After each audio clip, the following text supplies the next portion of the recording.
بسم اللہ الرحمن الرحیم۔ معزز ناظرین، السلام علیکم ورحمۃ اللہ۔ آج ہم حضرت اسحاق علیہ السلام کی زندگی کا مختصر احوال آپ سب دوستوں کے ساتھ شیئر کرنے کے لیے حاضر ہوئے ہیں۔ حضرت اسحاق علیہ السلام حضرت ابراہیم علیہ السلام کے دوسرے بیٹے اور حضرت اسماعیل علیہ السلام کے باپ شریک بھائی تھے، یعنی حضرت اسماعیل علیہ السلام کی والدہ حضرت ہاجرہ علیہ السلام تھیں اور حضرت اسحاق علیہ السلام کی والدہ حضرت سارہ علیہ السلام تھی۔ دونوں کے باپ حضرت ابراہیم علیہ السلام تھے۔ حضرت اسماعیل علیہ السلام کی ولادت کے 14 سال بعد حضرت اسحاق علیہ السلام پیدا ہوئے۔ اس وقت آپ علیہ السلام کے والد حضرت ابراہیم علیہ السلام کی عمر 100 سال تھی اور والدہ محترمہ حضرت سارہ علیہ السلام کی عمر 90 سال تھی۔ حضرت اسحاق علیہ السلام کی بوسی۔ حضرت اسحاق علیہ السلام بڑے برگزیدہ اور عبادت گزار تھے۔ آپ علیہ السلام کی ولادت سے قبل ہی اللہ رب العزت نے حضرت ابراہیم علیہ السلام کو آپ علیہ السلام کے نیک اور نبی ہونے کی خوشخبری سنا دی تھی۔ آپ علیہ السلام کو بھی اللہ تعالیٰ نے حضرت اسماعیل علیہ السلام کی طرح نبوت عطا کرنے کے بعد لوگوں کو وعظ اور نصیحت کرنے کا پابند بنایا۔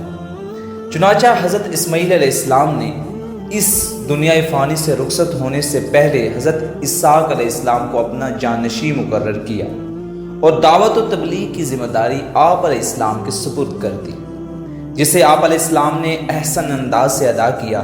اللہ رب العزت نے قرآن مجید میں بہت سے مقامات پر حضرت اسحاق علیہ السلام کی تعریف فرمائی ہے۔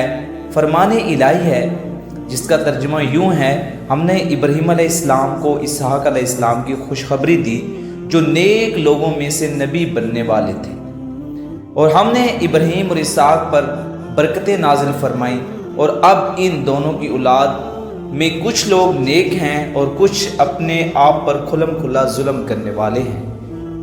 ایک اور جگہ پر یوں ارشاد ہے: ہمارے بندے ابراہیم، اسحاق اور یعقوب علیہ السلام کا ذکر بھی کیجئے جو قوت عمل رکھنے والے اور بڑی بصیرت والے تھے، اور ہم نے انہیں ایک خاص صفت یعنی آخرت کی یاد کے ساتھ ممتاز کر دیا تھا، اور بے شک وہ سب ہمارے نزدیک برگزیدہ اور نیک بندوں میں سے تھے۔ ایک اور جگہ یوں بیان ہے کہ بالشبہ ہم نے آپ علیہ السلام کی طرف اس طرح وحی بھیجی جس طرح نوح علیہ السلام اور ان کے بعد دوسرے پیغمبروں کی طرف بھیجی تھی، اور ہم نے ابراہیم، اسماعیل، اسحاق، یعقوب علیہ السلام اور ان کی اولاد کی طرف بھی وحی بھیجی تھی۔ اور سورہ بقرہ میں یوں بیان ہے کہ اے اہل کتاب، کیا تم کہتے ہو کہ ابراہیم، اسماعیل، اسحاق اور یعقوب علیہ السلام اور ان کی اولاد سب یہودی یا نصرانی تھے؟ آپ صلی اللہ علیہ وسلم فرما دیجئے کہ کیا تم یہ بات زیادہ جانتے ہو یا اللہ؟ اور اس شخص سے بڑھ کر ظالم کون ہو سکتا ہے جس کے پاس اللہ کی طرف سے گواہی کہ سچا دین اسلام ہے موجود ہو، پھر وہ اسے چھپائے، اور اللہ تعالیٰ تمہارے اعمال سے غافل نہیں۔ حضرت اسحاق علیہ السلام کی شادی اور اولاد۔ حضرت اسحاق علیہ السلام اپنے والد محترم حضرت ابراہیم علیہ السلام کی زندگی میں ایک 40 سالہ عورت رفقہ بنت بتوئیل سے شادی کر لی۔ کچھ عرصہ تک ان سے کوئی اولاد نہ ہوئی، پھر آپ علیہ السلام نے اپنے باپ حضرت ابراہیم علیہ السلام کے نقش قدم پر چلتے ہوئے اللہ تعالیٰ سے اولاد کے حصول کے لیے دعا مانگی، تو اللہ تعالیٰ نے آپ علیہ السلام کی دعا قبول فرماتے ہوئے آپ علیہ السلام کو 2 بیٹوں سے نوازا۔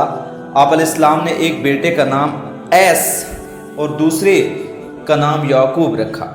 ایس رومیوں کے جد امجد ہیں اور یعقوب بنی اسرائیل کے ہیں۔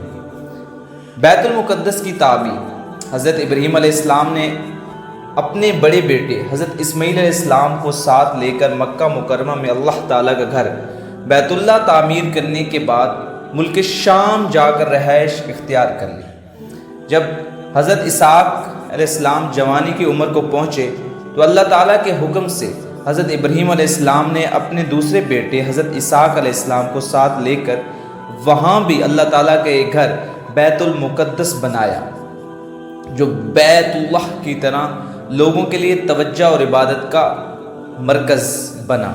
رسول اللہ صلی اللہ علیہ وآلہ وسلم نے فرمایا، صرف 3 مساجد کی طرف ثواب کی نیت سے سفر کرو، مسجد الحرام بیت اللہ، مسجد اقصی بیت المقدس اور میری مسجد مسجد نبوی۔ حضرت اسحاق علیہ السلام کی وفات۔ جب حضرت اسحاق علیہ السلام کی عمر 180 سال ہوئی تو آپ علیہ السلام پر کمزوری کے آثار ظاہر ہونے لگے اور بینائی کمزور ہو گئی۔ اسی کمزوری کے عالم میں ایک مرتبہ آپ علیہ السلام کی طبیعت کافی ناساز ہو گئی اور آپ علیہ السلام اس دنیا فانی سے رخصت ہو گئے۔ حضرت اسحاق علیہ السلام کو آپ کے بیٹوں ایس اور یعقوب نے غسل و کفن دے کر حضرت ابراہیم علیہ السلام کے پہلو میں سپرد خاک کر دیا۔ اس کے ساتھ ہی ہماری آج کی ویڈیو اپنے اختتام کو پہنچتی ہے۔ ملتے ہیں اپنی نیکسٹ ویڈیو میں، تب تک کے لیے اللہ حافظ۔